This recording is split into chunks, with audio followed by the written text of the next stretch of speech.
नमस्कार सभी को। मैं कुंजन छवर एक बार फिर से आपका स्वागत करती हूँ ब्रह्म मुक्त चिंतन चैनल में। अभी आप चिंतन धारा बुक के ऑडियो सुन रहे हैं।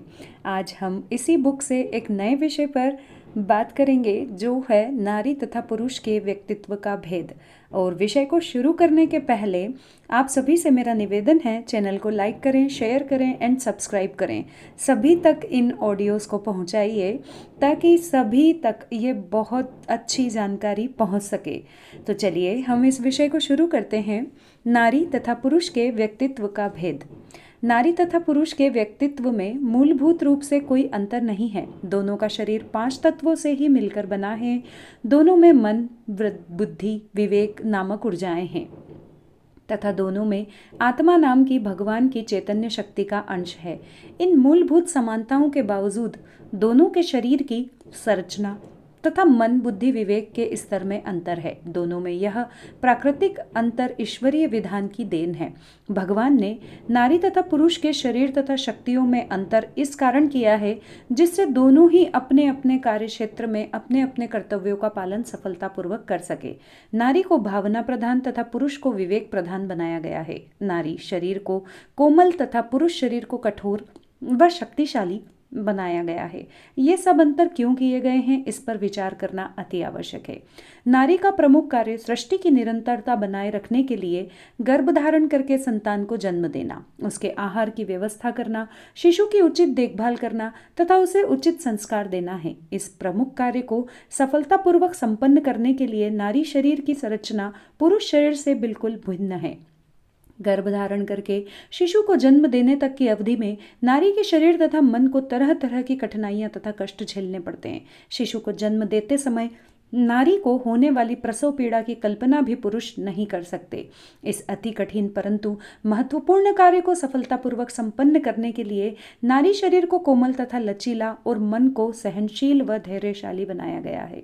शिशु का प्रथम कुछ महीनों का आहार माता के शरीर से ही प्राप्त होता है। यह आहार इतना विशिष्ट तथा शिशु के लिए उपयुक्त होता है कि शिशु का कोमल पाचन तंत्र इसे आसानी से पचा लेता है तथा इस आहार में उपस्थित तत्वों से शिशु की रोग प्रतिरोधक क्षमता बढ़ती है।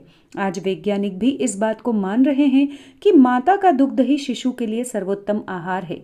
नवजात शिशु प्रथम कुछ महीनों में माता पर ही पूर्ण रूप से निर्भर होता है। उसे दिन में कई बार माता के शरीर के संपर्क में आना पड़ता है।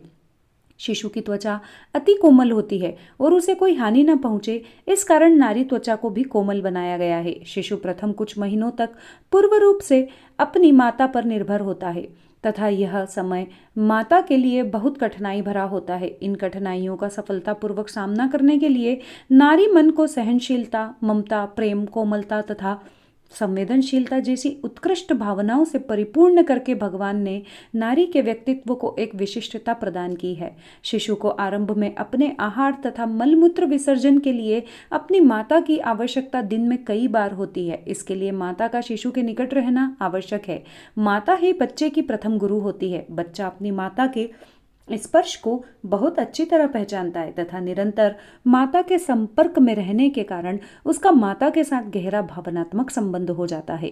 इसी कारण बच्चा अपनी माता द्वारा सिखाई बातें शीघ्र स्वीकार करके तुरंत सीख लेता है। गर्भ में रहने से लेकर जन्म के कुछ वर्षों तक बच्चा अपनी माता के कार्य, व्यवहार व बातों से ही सब कुछ सीखता है। इसी कारण माता को बच्चे का प्रथम गुरु माना गया है। एक नई पीढ़ी को संसार में लाने तथा उसे उचित रूप से संस्कारित करने के लिए इस अति महत्वपूर्ण कार्य के लिए ही नारी का कार्यक्षेत्र घर के अंदर का माना गया है। परिवार के पालन पोषण के लिए धनोपार्जन की आवश्यकता होती है। धनोपार्जन के लिए व्यक्ति को घर से बाहर निकलकर कार्य करना पड़ता है। घर से बाहर निकलने पर व्यक्ति को मौसम की विषम परिस्थितियों का सामना करना पड़ता है। कठिन शारीरिक परिश्रम करना पड़ता है। रात्रि के समय भी काम करना पड़ सकता है। घर से दूर जाना आना पड़ सकता है। विभिन्न प्रकार की मानसिकता वाले व्यक्तियों से मिलना पड़ सकता है। इस प्रकार के कार्यों के लिए पुरुष का कठोर तथा शक्तिशाली शरीर ज्यादा उपयुक्त है। बाहर के कार्य करने के लिए तथा धनोपार्जन के लिए कभी कभी कठोर निर्णय भी करने पड़ सकते हैं तथा झगड़ा, वाद विवाद जैसी प्रतिकूल परिस्थितियां भी झेलनी पड़ सकती है। इन आवश्यकताओं की पूर्ति के लिए ही ईश्वर ने पुरुष शरीर को शक्तिशाली तथा मन को कठोर बनाया है। यहाँ तक कि बुद्धि का प्रश्न है, वहाँ पर नारी तथा पुरुष में कोई अंतर नहीं है। विवेक शक्ति पुरुषों में नारी की अपेक्षा अधिक होती है, क्योंकि पुरुषों के कार्यक्षेत्र के अनुसार यह आवश्यक है। नारी को घर के परिचित तथा सुरक्षित वातावरण में कार्य करना होता है, जहाँ पर अनिश्चितताएं नहीं होती। इसलिए उसे अपने निर्णयों पर गहराई से विश्लेषण करके उसके दूरगामी परिणामों का भय नहीं होता। पुरुष को घर से बाहर निकलकर असुरक्षित तथा अनिश्चितताओं से परे वातावरण में कार्य करना होता है। इस कारण उसे अपने निर्णयों के दूरगामी परिणामों का भय भी रहता है। ऐसे में पुरुष के लिए यह आवश्यक होता है कि उसमें गहराई से विश्लेषण करने की क्षमता हो, जो विवेक से आती है। इस प्रकार यह स्पष्ट हो जाता है कि नारी तथा पुरुष के व्यक्तित्व में भारी अंतर है। यहाँ उनके द्वारा संपादित होने वाले कार्यों के कारण है। दोनों की तुलना करना अथवा एक को दूसरे से श्रेष्ठ बताना कदापि उचित नहीं है।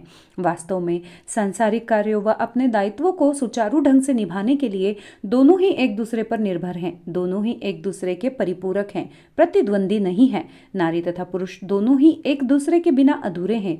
इसी तथ्य को स्पष्ट करने के लिए प्राचीन भारतीय ऋषियों ने भगवान शिव के एक रूप अर्धनारीश्वर की कल्पना की थी। इसमें आधा शरीर नारी तथा आधा शरीर पुरुष का दिखाया गया है, जिसका स्पष्ट अर्थ है कि दोनों व्यक्तित्व अर्थात नारी तथा पुरुष एक दूसरे का सहयोग करके ही पूर्णता प्राप्त करते हैं।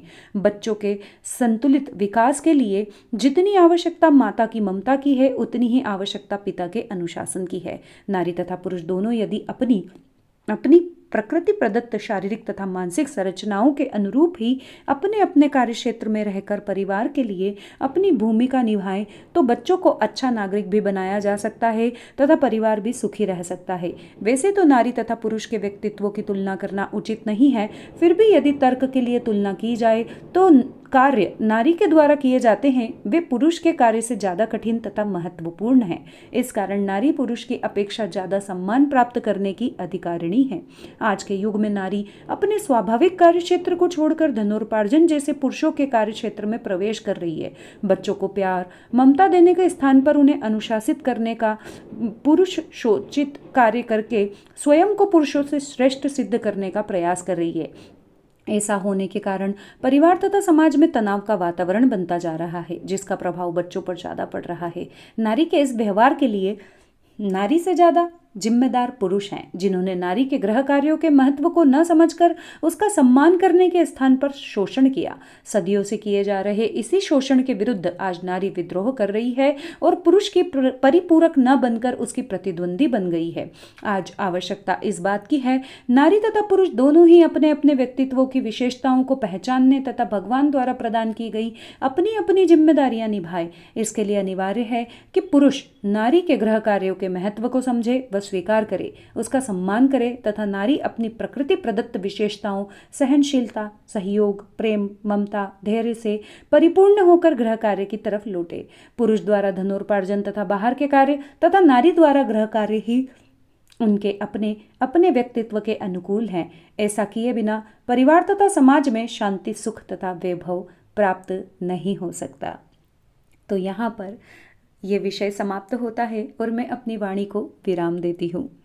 लेखक श्री वल्लभ जी माहेश्वरी जी ने चिंतन धारा बुक में ये जो विषय प्रस्तुत किया है, आप इससे कितना सहमत हैं ये मैं जानना चाहूँगी और ये आप मुझे कमेंट में ज़रूर बताइएगा कि आप इस विषय से कितना सहमत हैं। आप इस विषय के बारे में क्या सोच रखते हैं, नारी और पुरुष कार्यों में अंतर को लेकर के आपकी क्या भावनाएं हैं, आपके क्या विचार हैं, उन सबको कमेंट के ज़रिए मुझ तक ज़रूर पहुँचाएँ और चैनल को लाइक करें, शेयर करें, सब्सक्राइब करें। अगले विषय में फिर से मुलाकात होगी, तब तक के लिए नमस्कार।